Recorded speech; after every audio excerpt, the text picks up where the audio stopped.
हे WhatsApp everyone, मैं नील हूँ और आप देख रहे हैं Indigo civil services YouTube channel. आज से हम लोग शुरू करने वाले हैं इम्पोर्टेंट रिवोल्यूशंस ऑफ बिहार, मतलब बिहार के प्रमुख आंदोलन। वैसे देखा जाए तो बिहार में बहुत सारे अलग अलग समय पे आंदोलन हुए हैं, लेकिन उनमें से जो बीपीएससी के लिए इम्पोर्टेंट है वो टोटल 16 हमारे इम्पोर्टेंट मूवमेंट्स हैं, या फिर उसको रिवोल्यूशंस भी हम कह सकते हैं। उसी को आज से हम लोग शुरू करेंगे और कोशिश करेंगे जितने जल्दी से जल्दी हो सके ये जो सीरीज़ है इसको हम लोग कंप्लीट कर लें। तो चलिए हम लोग कंटेंट को शुरू करते हैं, लेकिन उससे पहले छोटी सी रिक्वेस्ट, अगर चैनल पे फर्स्ट टाइम है तो चैनल को सब्सक्राइब कर लें। रिविजिट हो तो वीडियो को लाइक कर देना, बाद में आप भूल जाते हो। तो मेजर रिवोल्ट ऑफ बिहार में हम लोग आज जो कवर करने वाले हैं वो आप देख सकते हैं, वो है बहावी रेबेलियन। हम लोग इसको कवर करने वाले हैं और इससे रिलेटेड जो भी व्यक्ति थे जिनका नाम था सैयद अहमद अरेवली, इनके बारे में भी, इनका भी इतिहास समझेंगे, साथ में इसका इम्पैक्ट समझेंगे किस तरीके से 1857 की क्रांति पे इस रिवोल्यूशन का इम्पैक्ट पड़ा था। तो चलिए कंटेंट को हम लोग बिना किसी देरी के आगे कंटिन्यू करते हैं। देखिए, सबसे पहले हम लोग जानेंगे बहावी आंदोलन का शुरुआत। तो इसकी शुरुआत जो हुई थी वो एक इस्लामी पुनरुत्थान आंदोलन के रूप में हुई थी। कहने का अर्थ क्या होता है कि हिंदुस्तान में आपको पता है ब्रिटिश ईस्ट इंडिया कंपनी का बहुत लंबे समय से दबदबा था। तो उसी चीज़ को ख़त्म करने के लिए जो मुस्लिम इन्वेडर्स हुआ करते थे, जो हिंदुस्तान में थे, उन्होंने एक इस्लामी पुनरुत्थान करने के लिए इस आंदोलन को शुरुआत किया था। आंदोलन को वलीउल्लाही आंदोलन, देखो ये एक क्वेश्चन ये भी आता है कि वलीउल्लाही आंदोलन या तारिक मोहम्मदी आंदोलन कौन सा है। तो आप याद रखना, बहावी आंदोलन को ही वलीउल्लाही आंदोलन या फिर तारिक मोहम्मदी आंदोलन के नाम से भी जाना जाता है। बहावी भारत के 1857 का भारतीय विद्रोह या स्वतंत्रता संग्राम से पहले आंदोलनकारी थे। यह एक देश विरोधी और सशस्त्र आंदोलन था जो शीघ्र ही पूरे देश में फैल गया। देखो, हिंदुस्तान में क्या हुआ था कि ब्रिटिश एम्पायर का बहुत ज़्यादा दबदबा हो गया था। उन्होंने जितने भी यूरोपियन कंपनीज थी उनको भी हिंदुस्तान से वापस भेज दिया था। तो ये लोग पूरी तरीके से डोमिनेटिंग हो गए थे हिंदुस्तान में। तो उसी डोमिनेंसी को कंट्रोल करने के लिए जो मुस्लिम इन्वेडर्स थे, जो हमारे मिडिल ईस्ट की तरफ से हिंदुस्तान में आए थे, उन्होंने एक तरीके से देखा जाए तो देश के अलग अलग जगह पे जा करके उन्होंने क्या किया, इस आंदोलन की शुरुआत की। और इसमें मैक्सिमम मुस्लिम्स हुआ करते थे, इसीलिए वहाबी आंदोलन को एक तरीके से मुस्लिमों का आंदोलन भी कहा जाता है देश के आज़ादी के लिए। नेक्स्ट ये आती है बात यहाँ पर, यह देश विरोधी था और सशस्त्र था। तो ऐसा नहीं कि गांधी जी की तरह वो लोग मतलब शांति से मतलब देश को आज़ाद करने के लिए बातें कर रहे थे ब्रिटिश ईस्ट इंडिया कंपनी से, बल्कि ये लोग सशस्त्र मतलब अपने अस्त्र शस्त्र का भी इस्तेमाल करके ये ब्रिटिश ईस्ट इंडिया कंपनी के खिलाफ जा रहे थे। भाभी आंदोलन एक व्यापक आंदोलन बन चुका था और इसकी शाखाएं देश के कई हिस्सों पे स्थापित की गई थी। तो देखा जाए तो हिंदुस्तान के एक ही पार्ट में ये नहीं शुरू हुआ था। वैसे देखा जाए तो जो हमारा ईस्टर्न पाकिस्तान था, जो अभी का हमारा बांग्लादेश है, यहाँ पर भी ये आंदोलन अच्छी तरीके से चल रहा था। जस्ट बिकॉज कि देखो, पार्टीशन के बाद ना हिंदुस्तान से अलग हो गया पाकिस्तान, तो वो पाकिस्तान कहलाने लगा। लेकिन उसके बाद भी लंबे समय तक जो हमारा बांग्लादेश था वो पाकिस्तान के ही अंडर कंट्रोल हुआ करता था। बाद में हिंदुस्तान के जो मतलब प्रेसिडेंट थी, पीएम थी मिसेस गांधी, उन्होंने हिंदुस्तान की हेल्प से, मतलब कि by the help of people of India और इंडियन आर्मी, बांग्लादेश का निर्माण कराया था। तो ये बातें तो बाद में आती है, लेकिन उससे पहले जो गढ़ बना था वो वेस्ट बंगाल और ईस्ट बंगाल मतलब पुराने समय का ईस्टर्न पाकिस्तान, ये जो प्रांत हुआ करता ना, ये संपूर्ण रूप से पूरी तरीके से गवर्न किया जाता था किनके द्वारा, तो ये बहावी आंदोलन के जो भी लीडर्स हुआ करते थे उनके द्वारा। इस आंदोलन में बिहार और बंगाल के किसान वर्गों, कारीगरों और दुकानदारों का समर्थन प्राप्त हुआ।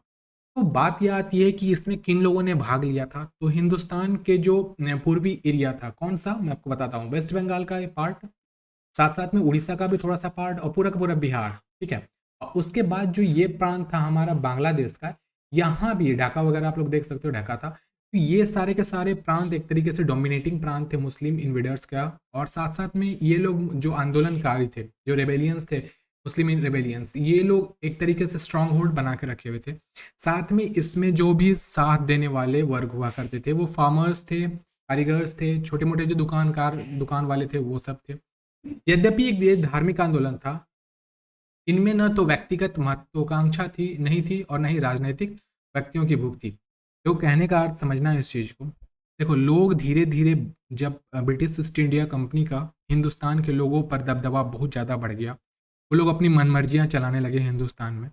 तो फिर क्या हुआ, समय बीतता गया, टाइम चेंजेस एवरीथिंग, आपको पता है। फिर क्या हुआ, लोगों को समझ में आने लगा कि वो हमारी रिसोर्सेज का हमारा गलत इस्तेमाल कर रहे हैं। फिर उन्होंने क्या किया कि ये छोटी-छोटी ट्रूप्स बन गए, वो लोग छोटे-छोटे मतलब लोगों के दल बन गए। और फिर उन्होंने हिंद हिंद मतलब जो ब्रिटिश ईस्ट इंडिया कंपनी थी उसके अगेंस्ट में नारा लगाया। लेकिन इसमें ये देखिए, लोग ऐसा मानते हैं कि यह एक धार्मिक आंदोलन नहीं था, लेकिन एक तरीके से देखा जाए तो ये कहीं न कहीं से धार्मिक भी था। कैसे धार्मिक था? क्योंकि इसमें मैक्सिमम जो मेजॉरिटीज़ हुआ करती थी, वो मुस्लिमों की मेजॉरिटी होती थी। फिर उसके बाद है, पर कालांतर में इस आंदोलन का ब्रिटिश सरकार के खिलाफ में आवाज़ें उठाई जाने लगी। ब्रिटिश सरकार की समाप्ति तो इस आंदोलन का उद्देश्य नहीं था, साथ-साथ सामाजिक पुनर्गठन और सामाजिक न्याय की माँग भी वह भी आंदोलन की मुख्य डिमांड्स थी। तो अब हम इस चीज़ को समझते हैं कि मेन मकसद क्या था वहाबी आंदोलन। माफ़ कीजिएगा। देखिए, मेन मकसद था कि हिंदुस्तान को ब्रिटिश के देखो, शुरुआत तो हुई थी कि वो लोग नहीं चाह रहे थे कि ब्रिटिश ईस्ट इंडिया कंपनी के जो भी बड़े-बड़े जो गवर्नर जनरल्स वगैरह होते थे वो अपना मतलब मनमानी करें। लेकिन क्या हुआ, धीरे-धीरे वो लोग सामाजिक पुनर्गठन के भी तरफ तरफ में आ गए। फिर उनके बाद जो ब्रिटिश ईस्ट इंडिया कंपनी का जो वो लोग न्याय करते थे, वो ढंग से नहीं करते थे। वो एक तरीके से देखा जाए तो पॉपुलैरिटी वाली हो जाती थी। वो लोग अपना फ़ेवर ज़्यादा ले लेते थे, हिंदुस्तानी लोगों का फ़ेवर नहीं लिया करते थे, तो इसलिए भी वहाबी आंदोलन की डिमांड करी गई थी। देखिए, नेक्स्ट हमारी आती है बात यहाँ पर वहाबी आंदोलन के बारे में हम लोग और समझते हैं। वहाबी आंदोलन के संस्थापक और उनके कार्य। यहाँ से इंपॉर्टेंट पॉइंट समझ में आता है कि वहाबी आंदोलन के संस्थापक कौन थे, मतलब जो उसको एस्टेब्लिश कराए थे वो किन्होंने कराया था और उन्होंने कौन-कौन से कार्य किए थे, हम लोग इस वाली चीज़ को यहाँ पे समझेंगे। तो वहाबी आंदोलन का संस्थापक कौन थे, तो सैयद अहमद बरेवली थे। हर एक पॉइंट को आप लोग रिमाइंड करना और जो इंपॉर्टेंट लगे उसको नोट्स में लिख भी लीजिएगा। तो सैयद अहमद बरेवली थे जिनकी जन्म 1786 में हुई थी और उनकी जो मतलब डेथ हुई थी वो 1831 में हुई थी। आप देख सकते हो उनका, इनके जन्म को याद कैसे करेंगे, बहुत आसान है, देख लीजिएगा। आपको पता है मुस्लिम जो धर्म होते हैं, मुस्लिम धर्म जो है उसमें 786 को बहुत ही पायस पवित्र माना जाता है। तो आप याद रखना, उसके आगे 1 लगा देंगे तो 1786 बहुत ही मतलब याद करने में आपको आसानी होगी, कोई प्रॉब्लम नहीं होगी। तो सैयद अहमद बरेवली थे, वही बहावी आंदोलन के संस्थापक थे और उनकी जन्म 1786 ईस्वी में थे और वो मरे कब थे, तो 1831 में मरे थे। और यह रायबरेली उत्तर प्रदेश के रहने वाले थे, ध्यान रखिएगा। इनका जन्म शहर एक नामी ग्रामी परिवार में हुआ था जो पैगंबर हजरत मोहम्मद के वंशज मानते। ऐसा कहा जाता है कि आपको पता होना चाहिए पैगंबर हजरत मोहम्मद ये मुस्लिम जो धर्म है उसके बहुत बड़े मतलब समझे जो टॉप नॉच के मतलब वो मतलब कह सकते हो पैगंबर थे, सबसे ऊपर इनको रखा जाता है। और यह जो थे सैयद अहमद बरेवली, यह इन्हीं के वंशज थे। यह 1821 में मक्का गए थे और जहां इन्होंने अब्दुल वहाब नामक एक इंसान से दोस्ती हुई थी। ये सब भी इंपॉर्टेंट पॉइंट है। अब्दुल वहाब के विचारों से अहमद बरेवली अत्यंत प्रभावित हुए और एक कट्टर धर्म योद्धा के रूप में भारत वापस लौटे। देखो समय बीतते गया और धीरे-धीरे जब हिंदुस्तान से वो बाहर गए थे, तो वहाँ हिंदुस्तान में जब थे तो आपको पता है हिंदुस्तान के जितने भी लोग होते हैं बहुत ही मतलब अच्छे दिल के होते हैं और वो लोग कभी भी कट्टरता नहीं रखते हैं। लेकिन जब वो बाहर गए थे तो वहाँ पे वो धर्म के रूप में धर्म युद्धा मतलब क्रुसेड मतलब कह सकते हो आप उसको, उस रूप में वो वापस हिंदुस्तान आए थे। अब्दुल वहाब के नाम से इस आंदोलन का नाम, और ये नाम जो है देखिए, ये जो बहावी आंदोलन है इसके संस्थापक सैयद अहमद बरेवली थे। लेकिन यह जो बहावी आंदोलन है ये अब्दुल वहाब के नाम से ये फेमस हुआ। सैयद अहमद बरेवली एक और इंसान से बहुत अधिक प्रभावित हुए थे जिनका नाम था संत शाह वलीउल्लाह। यह दिल्ली में रहते थे और भारत में फिर से इस्लाम का प्रभुत्व हो इसके इच्छुक थे। तो पता है आपको ब्रिटिश ईस्ट इंडिया कंपनी अपना पूरा डोमिनेंसी पूरे हिंदुस्तान में फैला के रखी हुई थी। तो वो उनको ये चीज़ अच्छा नहीं लग रहा था, इसलिए वो चाहते थे कि हिंदुस्तान में जो पकड़ हो ना वो मुस्लिम डायनेस्टी का हो। वो भारत से अंग्रेज को हटाकर फिर से इस्लामिक शासन लाना चाहते थे, क्योंकि ब्रिटिश ईस्ट इंडिया कंपनी से पहले जो मुगल्स थे उन्होंने मतलब बहुत लंबे समय तक हिंदुस्तान पर उन्होंने कब्जा करके रखा था। तो ये वही चाह रहे थे कि British east India company Hindustan से चली जाए और यहाँ पे किनका डोमिनेंसी हो जाए, तो यहाँ पे डोमिनेंसी हो जाए फिर से मुस्लिम इन्वेडर्स का। उनका मानना था कि भारत में दाराउल हर्ष दुश्मनों का देश नहीं, भारत बल्कि भारत को दाराउल इस्लाम इस्लाम का देश बनाया जाए। मतलब हिंदुस्तान को दुश्मनों का देश मतलब वैसे कंट्री जो कि दूसरे हमारे दुश्मन हो, हिंदुस्तान में आकर हम पर शासन कर रहे हो, उससे अच्छा है किसी इस्लाम का देश बना दिया जाए, जिसके लिए अंग्रेजों से धर्म युद्ध करना भी अनिवार्य है। तो क्रुसेड करने के लिए वो लोग भी तैयार हो गए थे। अंग्रेजों को किसी भी प्रकार के सहयोग देना इस्लामी विरोध कार्य है, ऐसा उनका मानना। इस बात पर अहमद का काफ़ी प्रभाव पड़ा है, इसलिए अहमद ने इस जिहाद, आप कह सकते हो जिहाद का जो शब्द अर्थ होता है हिंदी में वो धर्म युद्ध होता है, का उनको नेता चुन लिया गया। सैयद अहमद की सहायता के लिए एक परिषद का निर्माण भी किया गया था, जिसके सहायक के रूप में अब्दुल अजीज के 2 रिश्तेदारों को नियुक्त किया गया था। इसकी संस्था भारत में अनेक जगह भी खोली गई थी। आप देख सकते हो ये श्री सैयद अहमद बरेवली और साथ-साथ में हज़रत मोहम्मद की आप एक फ़ोटोग्राफ देख सकते हो, ये देख सकते हो, ये हज़रत मोहम्मद हुए और ये बरीवली साहब हैं। तो इन्होंने ही ये जो वंशज थे एक्चुअली किसके, पैगंबर हज़रत मोहम्मद साहब के। और आप ये देख सकते हो मक्का का मतलब पायस जो जगह है जहाँ वो लोग पूजा करने जाते हैं मुस्लिम, वहाँ का है। आप देख सकते हो बहुत ही पवित्र माना जाता है, जैसे कि हिंदू में काशी हम लोग जाते हैं, सोमनाथ जाते हैं, ऐसे ही मुस्लिम्स में मक्का जाना बहुत ही पवित्र माना जाता है और ये उनका धर्म स्थल है। हम लोग आगे देखते हैं इन चीज़ों को। पश्चिमोत्तर सीमा प्रांत में बहावी का प्रभाव। इमाम बनने के बाद सैयद ने पूरे उत्तर प्रदेश का दौरा किया, साथ करके इस आंदोलन का प्रचार प्रसार किया। इसके समर्थक धीरे धीरे बढ़ते गए। सिरात मुस्तिकान नामक एक फारसी ग्रंथ में, आप हर एक इंपॉर्टेंट पॉइंट को ध्यान रखना, सिरात मुस्तिकीन नामक एक फारसी ग्रंथ में सैयद अहमद के विचारों को संकलित किया गया है। इकस्वरवाद और हिजरत यानी दुश्मनों को भारत से भगाने का प्रण लेकर सैयद अहमद ने एक योजना बनाई।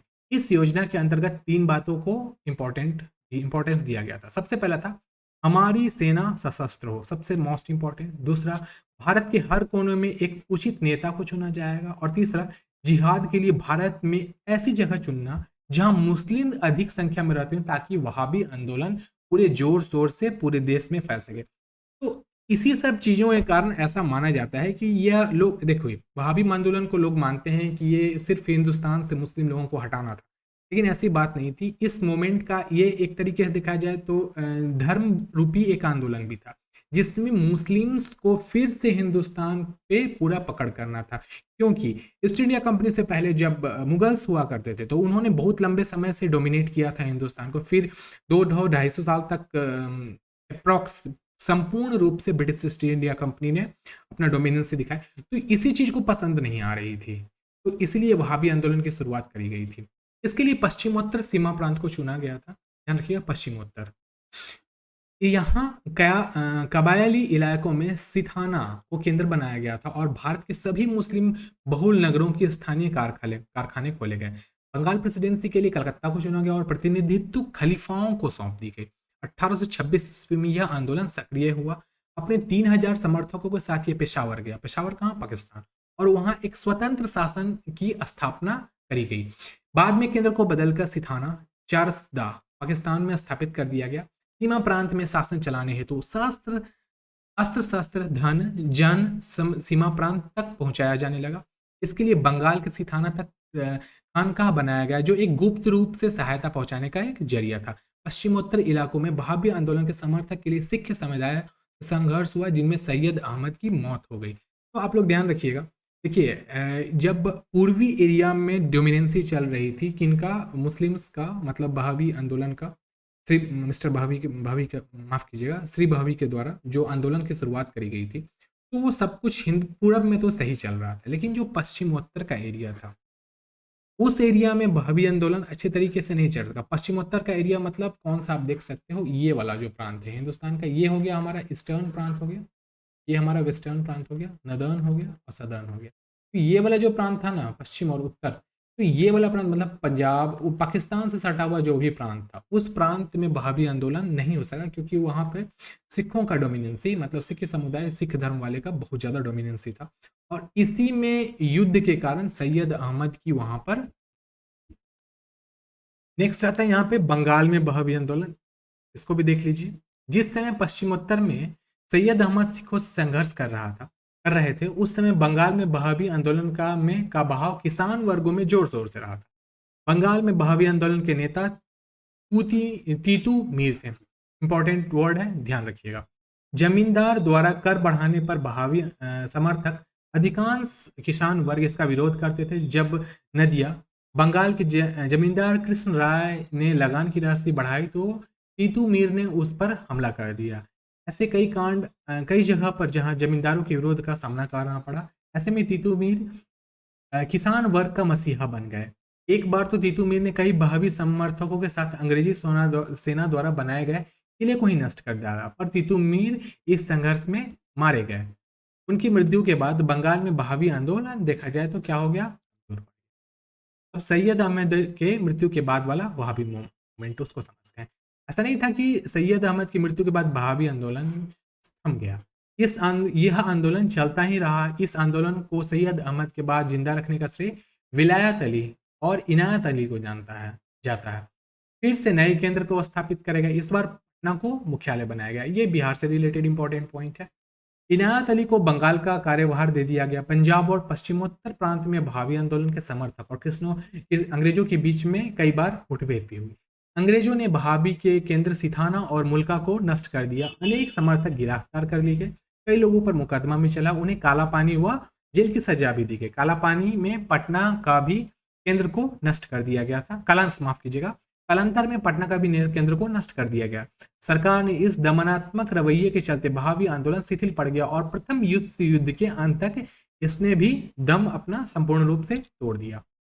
बहावी आंदोलन का प्रभाव और इसके महत्व को समझते हैं। बहावी आंदोलन की शुरुआत भले ही मुसलमान समुदाय के पुनरुत्थान के रूप में हुई, पर बाद में यह आंदोलन की दिशा बदली। देश की मुस्लिम शासक फिर से आए, यह सोच को लेकर कि आंदोलन चला था, पर कालांतर में यह आंदोलन मुख्यतः किसान आंदोलन बनकर रह गया। जब यह किसान आंदोलन बना तो कई हिंदुओं ने इसके आंदोलन के से जुड़ गए। तो देखिए, मुस्लिम ये आंदोलन था, लेकिन बाद में हिंदू लोग भी इसमें जुड़ गए। यह सच है कि बहावियों ने किसानों और निम्न वर्ग पर हो रहे अंग्रेजी अत्याचार के विरुद्ध आवाज उठाई थी। सरकार विरोधी अभियान चलाकर वहाबियों ने 1857 के विद्रोह के लिए एक वातावरण भी तैयार कर दिया। तो बहुत बड़ा प्रभाव पड़ा था 1857 की क्रांति का वहाबी मूवमेंट के कारण। क्योंकि देखिए, मूवमेंट धीरे धीरे शुरू, एक तो कोई भी धर्म युद्ध या फिर कोई भी क्रुसेड नहीं हो सकता। यह जो भी चीज होती है थोड़े थोड़े मतलब समय काल के बाद धीरे धीरे शुरू होता है। तो 1857 की क्रांति में भी वहाबी मूवमेंट का बहुत बड़ा योगदान था। इस आंदोलन से मिली विफलता के बाद मुसलमान लोगों को एक नई विचारधारा का संचारण हुआ। धार्मिक कट्टरता के स्थान पर मुसलमानों ने अब आधुनिकीकरण पर बल दिया। आधुनिक शिक्षा और मुसलमान का भला चाहने वाले सर सैयद अहमद खान का चेहरा सबके सामने आ गया। आप देख सकते हो, यह जो है ये सर सैयद अहमद खान है। इन्होंने ही मुस्लिम एजुकेशन की शुरुआत की थी हिंदुस्तान में, ध्यान रखिएगा। और इनका कहा है कि मैं समझता हूँ इंसान की रूह बगैर तालीम के धित कब्रे संग ए मरमर की तरह है। जब तक संग तराश उसे नहीं तराशता, उसके खूबसूरत बेल छुपे रहते हैं। यही हाल इंसान की रूह का है। तालीम ही इंसान की रूह को खूबसूरत बनाता है। तो बहुत ही बेहतरीन शब्दों को इन्होंने कहा है सर सैयद अहमद खान ने। और देखा जाए तो मुस्लिम एजुकेशन की शुरुआत सर सैयद अहमद खान के द्वारा ही हिंदुस्तान में की गई थी।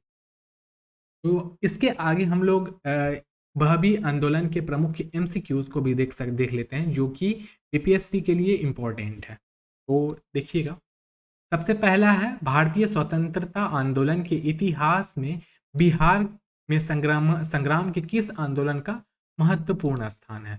तो इसका जवाब होगा वहाबी आंदोलन।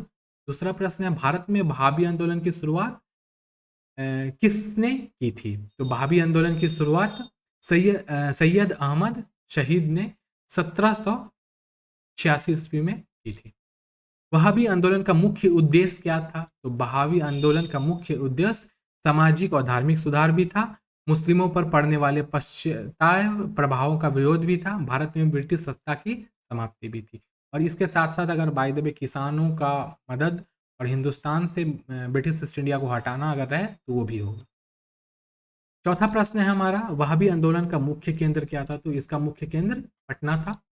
वहाबी आंदोलन भारत में वहाबी आंदोलन के प्रवर्तक सर सैयद अहमद पटना कब आए थे। तो यह पटना 1831 में आए थे। 1830 ईस्वी में के दशक में पटना किस आंदोलन का मुख्य था। तो यह वहाबी आंदोलन का मुख्य केंद्र था। 7वां प्रश्न है, पटना में बहावी आंदोलन के प्रमुख नेता कौन थे? तो ये थे विलायत अली तथा इनायत अली। बिहार में बहावी नेताओं के मृत्युदंड की सजा को आजीवन हाई कोर्ट की आजीवन कालापानी की सजा में परिवर्तित कर दिया गया। निम्नलिखित में से यह सजा किसे मिलनी थी? तो यह सजा अहमदुल्लाह को मिलनी थी। पटना के अंतिम प्रमुख बहावी नेता कौन थे? तो वो थे इनायत अली। 10वां प्रश्न है, बहावी आंदोलन के नेता विलायत अली की मृत्यु कब हुई थी? तो इनकी मृत्यु 1854 ईस्वी में हुई थी। विलायत अली की मृत्यु के बाद बहावी आंदोलन के अग्रणी नेता कौन थे? तो इनायत अली थे। निम्नलिखित में से कौन बहावी आंदोलन के प्रमुख नेता मौलवी अब्दुल्लाह के पिता थे? तो यह थे विलायत अली। अगला प्रश्न है, 1864 के अंबाला के मुकदमा में पटना के बहावी आंदोलन के वकील कौन? तो वो थे लाइडेन। पटना में बहावी आंदोलन के कार्यों की सख्तियां समाप्त कब हो गई थी? तो उनकी सख्ती 1870-71 के समय में हो गई थी। किस गवर्नर जनरल ने 1884 में बचे बहावी आंदोलन के कैदियों को रिहा कर दिया? तो वो थे लॉर्ड रिपन। तो बहावी आंदोलन से रिलेटेड जितनी भी फैक्ट्स थी उसको मैंने इस वीडियो में कंप्लीट कर दिया है। अगर कुछ छूट गया होगा तो आप नीचे मुझे वीडियो के डिस्क्रिप्शन में जाकर के कमेंट होगा, कमेंट आप कर दीजिएगा। वीडियो के डिस्क्रिप्शन से आप वीडियो की पीडीएफ को भी आप डाउनलोड कर सकते हो। जल्दी ही इसकी पीडीएफ में अपलोड कर दूंगा। अगर वीडियो आपको इन्फॉर्मेटिव लगी हो तो वीडियो को लाइक कर दें। चैनल पे फर्स्ट टाइम है तो चैनल को सब्सक्राइब कर दें। आज के लिए इतना ही। नेक्स्ट डे हम लोग नए कंटेंट के साथ मिलते हैं। तब तक के लिए bye bye, take care and stay blessed.